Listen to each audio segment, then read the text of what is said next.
Okay mga kapamilya, it's time na naman para sa isang one-pot dish ang gagawin natin. And syempre, special tong dish na to. You know why? Because right now, we are kicking up the kitchen with Kikoma. Magpapaksiw po tayo na pata. And right now, as you can see, preheated na po yung ating pan. Nilagyan ko ng konting cooking oil. And I have at least 3.5 pounds of pata here, okay? Yung pata, dalawang klase po yan. I'm using the back. Ibig sabihin, yung likod ng pata, yung binte, maraming laman. Yung sa harap, kasama yung paa, kasama yung mangkuko, hindi ko po ginamit. Because I want to give you as much meat as I can in this dish, okay? Believe it or not, mga kapamilya, ito po ang pinaka matrabahong part ng pagluluto. The rest, easy na. Isa sa pinaka-importanting cooking process pag gumagawa ng paksiw na pata is yung isi-sear mo. Okay? Mainit na mantika and then sear the first part or the first side of the pata for 2.5 minutes. Pagkatapos ibaliktad mo. Siyempre, visually makikita mo pag wala ng dugo, i-turn mo na kasi brown na yon. And then allow it to cook for another 2.5 minutes. Total 5 minutes, okay na yon. So we're gonna put this on the side.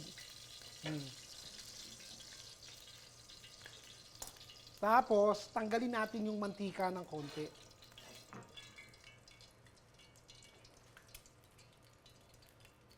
Alright. Idadagdag na po natin ang ating stock. Okay. Ano po ba ang kaibahan ng humba at paksiw na pata? Ang paksiw na pata, mas highlight niya yung asim. Ang humba, mas matamis siya because they're not only just using sugar or brown sugar, gumagamit din po sila ng pineapple juice. Ito, 1/2 cup of brown sugar lang ang ilalagay natin. Okay?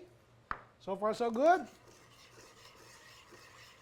Kapamilya, this must be a must in your kitchen. You know why? Purong-puro po ang flavor ng Kikkoman soy sauce. Okay? Ang tawag, pagdating sa usapang toyo, ang tawag dun sa linamnam factor, umami. Okay? Usapang toyo, the word umami means linamnam. Yun po ang tinatawag nilang fifth taste. Meron tayong salty, meron tayong bitter, meron tayong sweet, at meron tayong sour. Hanggang 4 lang, di ba? Pero pagdating sa usapang toyo, pang-5, umami. Umamin kayo, ha? Okay. 1/2 cup soy sauce into the sugar mixture. Alright? Pagkatapos niyan, sabi ko suka, di ba? O, gamit tayo ng Kikkoman rice vinegar. Naglagay tayo ng matamis. Ang paksiw may konting tamis pero mas maraming asim. Exactly what Kikkoman rice vinegar is all about. Kasi yung pong suka niya, there's a slight hint ng sweetness. Yun po ang gagawin natin. And to this, we are adding 1 cup.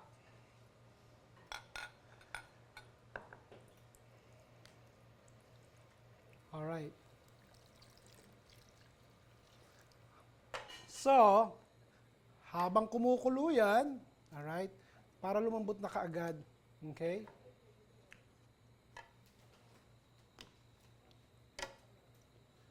Oh. To this, we are adding ponzu. 1/4 cup ponzu. Toyo mansi po ang dating, maasim na maalat. Okay? 1/4 cup. Mapahumba, mapapaksiw na pata, banana blossoms. Sa humba po, ang kaibahan, merong tause o black beans. Ito wala. Kung nahihirapan kayong kumuha o makakita ng banana blossoms or bulaklak ng saging na saba, pwede rin kasi mas lasa nga ang saging noon. Unlimited po ang bay leaves nyo. Alright? 5, 10, okay? 10 pieces of bay leaves. Now, ang peppercorn nyo, you can add about 20. Uy, amoy na amoy mo kaagad, oh. Nakikita niyo usok? Very good. We're going to cover this in approximately an hour and a half. We will cook this and we will check it out. Okay? Meanwhile, let me wash my hands. So after about an hour and a half, ito na po ang itsura. Yan, kumukulo na. Patay na natin. Alright? Dahil chinek ko na siya kanina, malambot na. Alright? tikman na lang natin. Reduce na po yung liquid. Alam nyo mga kapamilya, yung iba, naglalagay pa ng pineapple juice, pero parang dating hamonado na yon, di ba? Pork hamonado. Pwede naman. Nandun po kaagad yung asing factor. Unang malalasahan nyo, paksiw na pata to, hindi to humba. Tapos nandun yung sweetness, and then yung saltiness nung paksiw na pata. I think we are ready to play.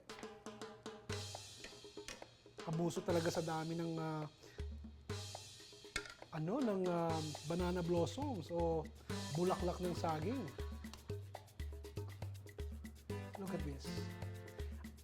Obvious ba? Nakita nyo, as I delicately and carefully releasing it from the pan, halos matanggal na po yung laman sa buto because malambot na. Put the sauce on top and around the pata. O ano mga kapamilya, ayos ba? Nag-enjoy ba kayo? And next time, gawa ulit tayo nitong ganitong klase ng pagkain as we kick up the kitchen with